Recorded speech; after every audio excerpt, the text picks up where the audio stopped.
মানে সে সম্বল গোবিন্দে হরিনাম সংকীর্তন,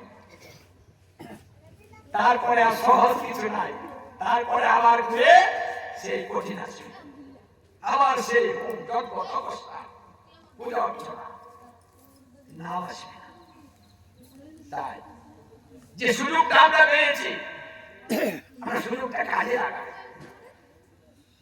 যেখানে গীতা ভাগবত হবে সেখানে সবাই ছুটে আসুন। দেখুন আজকে আছি, আজকে এসেছি, কালকে থাকবো না, কালকে কিন্তু আমি আসতে পারবো না।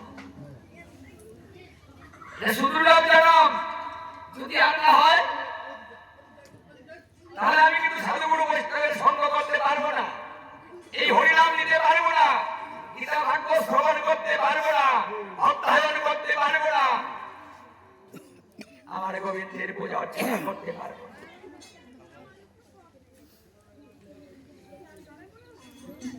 কৃষ্ণ ভজন করিবার তরে আসিলাম এই ভবে, নিচে মায়া বন্দী হয়ে বৃক্ষ সঙ্গ হইলে।